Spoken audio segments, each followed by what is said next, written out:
right now on KIR07 News. After a dramatic tight game, the Buccaneers pulled through in the final few painful seconds. 38-35 Tampa Bay. Happy Sunday anyway, everyone. Hey, we appreciate you joining us. The 12s, we're going to break down what went right and wrong for the Hawks at home.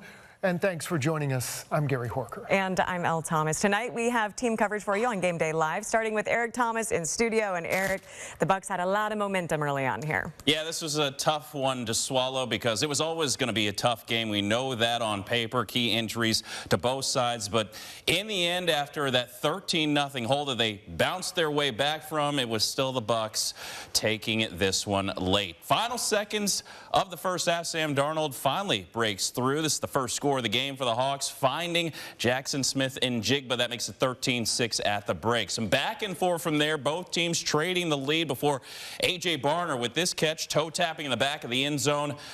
That tied things up, 21 apiece. He actually had 2 on the day, did the tight end. But here was one of the plays late in this one. Less than 4 minutes to go, Sam Darnold scrambling and eventually finding Torrey Horton for the go-ahead touchdown. The rookie making his way into the end zone there and celebrating as you should. However, Tampa Bay drove right back down, tied things up. Then the Sam Darnold interception before this. Chase McLaughlin as time expires to cap things off for Tampa Bay. They leave Lumen with a victory, one that Sam Darnold and company could have had themselves. And with that, let's take a look at some of the stats because it really was the Seahawks in this one. 463 total yards compared to Tampa Bay's 426, so win there. 2 more first downs than the Bucs as well, but the penalties certainly hurt today. 7 for 56 yards for Seattle. Got to cut down on those, and we know about the turnovers. They also had that fumble on the Jalen Milroe toss back to Kenneth Walker III, which cost them early, then the Sam Darnold interception late. But let's go back to Lumen Field, go for more in-depth coverage here to KIR07's Jake Chapman. Jake, so many big plays, but it wasn't enough. I mean, Eric, talk about a track meet out here at Lumen Field during the second half between the Bucs and the Seahawks. If you're a Seahawks fan and you're watching this offense, you had a lot to smile about, especially when it came to Sam Darnold and some of the big plays he and this receiving room would make. I mean, look at this one we're about to show you right here between him and Jackson Smith and Jigba. I mean, talk about a dime from 53 yards out, which, of course, then would set up a Seahawks score. But a catch that was just truly awesome. Look at Derek Young right here, catching this ball at midfield. And we're talking a duck by Darnold that was hit at the line of scrimmage, but Young, of course, making the fantastic catch. We did catch up with Wideout after the game on what this team needs to learn from the game like this in order to get a W in the win column. How big is learning from a game like this? We're going to look at the film, but we can't dwell on it. We can't let it, run into next week. Monday, we're going to watch it, squish it, and move on to next week. And when you hear a quote like that from Young, a line that comes up from Ted Lasso, be like a goldfish. 10-second memory. Forget the past, move on, play better. That's exactly what the Seahawks got to do. And they've got a long trip ahead of them for their next game as they travel all the way to Jacksonville to take on a young, eager Jaguars team that also is fighting for first place in their division. Live at Lumen Field, Jake Chapman, KIR07 News. Yeah, it starts with the head coach. Keep it even keeled, just like Mike McDonald, and they should be just fine. Flush this and move on. But with that, let's move on to our red zone report. And with that Zach Charbonnet run in the third quarter, that's where we're taking this. Kenneth Walker III actually setting things up, and it is the backup running back, Charbonnet, making his way into the end zone for 6. Part of our red zone report is they were pretty efficient today. As efficient as you can be. 4 for 4 in the red zone inside the 20 on the afternoon for the Seahawks, but it was elsewhere. As mentioned, that fumble and that late interception that were costly. Now to our player of the game. He actually plays for Tampa Bay, but we're going a little outside of the box for this one. Emeka Egbuka is actually a Stelcom High School grad, born and raised in Tacoma. So a shout out for a Washingtonian, even though he is on the Bucs. 163 yards today, 7 receptions, and did find the end zone. He is having one heck of a rookie season. Well, for now, for Game Day Live, I'm Eric Thomas. We'll send things back over to Gary and Elle.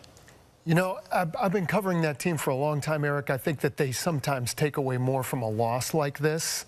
Lots to learn from in this one. There is, and they'll be angry next time. Yeah. We appreciate your coverage, Eric. Thanks. Now, you might have noticed the throwback jerseys on the field today. Vintage Steve Rabel era 1976. The Seahawks are, of course, celebrating the team's 50th season. Since that first season in 1976, more than 1,200 players and millions of 12s have left their mark on the Seahawks legacy. And right now at Lumen, the top 50 Seahawks voted on by fans are on a new wall called the Hall of Legends.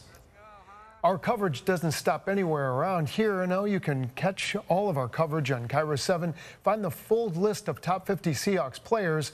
As yours make the list, you could also read about a new study showing the Hawks are fortunately one of the NFL's least hated teams. And it is double duty today in the Stadium District right next door. Mariners fans pouring in to watch the ALDS Game 2. After an 11-inning 3-2 loss Saturday, the M's are back with a vengeance in October baseball today. Last night, Julio Rodriguez carrying the load, a solo home run for the first run of the game, then a base hit RBI to tie it up. But then in the 11th, Tigers got a 2-out base hit, sending home the winning run. 3-2 the final. Tonight, M's going up against Tigers ace Tarek Skubal. But M's skipper Dan Wilson feeling pretty good about his guy on the mound, Luis Castillo. He's that veteran guy who's been in circumstances like this before and knows, you know, what's at stake. I think, you know, he has pitched well against Detroit. You know, the first time out going 7 innings strong, second time 5 innings. Our offense able to kind of open it up later, both times against Skubal. So, you know, he's up to the task, no question about it. Wilson saying today is a day to bounce back like we've done all season long. Fans expect to see that. So hungry to see their M's have some postseason success here. And on the mound today is the Detroit Tigers' best pitcher, reigning Cy Young Award winner Tarek Skubal. He was once considered a long shot with very limited potential. That's when he was young. In fact, Seattle University was the only D1 school in the country to offer that kid a scholarship out of high school. But Seattle U became a launching pad for what's shaping up to be a Hall of Fame career. I talked with his college coach at Seattle U, who saw Tarek Skubal's greatness in when few others did. When you see Tarek Skubal now, one of the top pitchers in the American League. The dominant, confident, brilliant left-handed hurler sure seems a long way from where he started at Seattle University. The first thing, Gary, I think of, I see his big smile. Coach Donnie Harrell noticed Tarek Skubal's smile and his attitude more at first than his ability as a pitcher. Skubal was a late bloomer in Arizona, and Seattle U was the only Division I school to give him an offer. But Coach Harrell noticed something deeper in Skubal's uplifting attitude. It's burnt in me, you know, just based from when he was 18 years old to his age now, and just his pure love for the game. But there was something far beyond Skubal's developing body and his arm that got the coach's attention. So we gambled to an extent of, okay, where could this go? Where it went started with a potential career-ending injury. We're playing in North Dakota in 37 degrees that year when it happens, and you just kind of go, oh, now where's this going to go? After Skubal had Tommy John surgery, his determination shifted into a higher gear. It was like, okay, he's on a different mission now. The game almost got taken away from him, and he was not going to allow that to happen again, and I think that's what's pushed him in through all the success into the big leagues. Tarek Skubal night here at T-Mobile Park.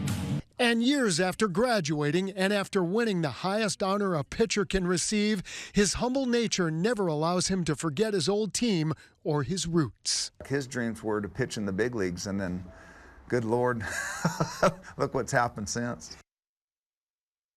He's come a long way. Also in Seattle tonight, a concert featuring a Washington native, another kid who made it a long way. Oh, yeah, we're talking about Benson Boone. He's going to be at Climate Pledge for his American Heart Tour. This will be a hometown show for Boone.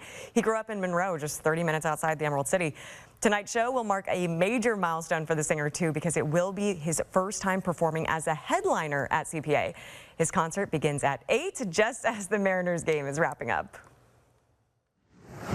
Well, now at 5, a family of 4, including 2 young children, had to run for their lives when a driver allegedly rammed into their van and it quickly burst into flames. So you're seeing this for the first time? Yeah, I haven't seen it, but it's tragic. I'm so sad for what happened. That violent, fiery encounter happened at about 5:30 Saturday night on Meridian Avenue North at North 40th Street. That's in Seattle's Wallingford neighborhood right now. And a couple was turning off of busy North 40th Street onto Meridian Avenue when they encountered that SUV driven by a 25-year-old man. KIR07's Deborah Horn joining us live now in Wallingford. And Deborah, Seattle police say that SUV rammed the couple's van. And according to Seattle police, using that SUV as a deadly weapon. That collision happening right here at this intersection, putting that couple and their young children in danger. It was an unusual sight in this leafy Seattle neighborhood. A van belonging to a family of 4 in flames late Saturday afternoon after what appeared to be an impasse with the driver of an SUV. So you saw it on fire? I did see it on fire, yeah. This neighbor says he heard brakes screeching, a crash, then saw the van was on fire. You realized there were people in it, including children? They were already evacuated. There's houses over there in front of the crash that made sure everyone was evacuated. Eyewitnesses say the van with the family inside was traveling south on North 40th Street when it turned east onto narrow Meridian Avenue North. That's when they encountered the SUV driven by a 25-year-old man. The van driver tried to make room, but police say the SUV driver became angry, started yelling and throwing up his hands.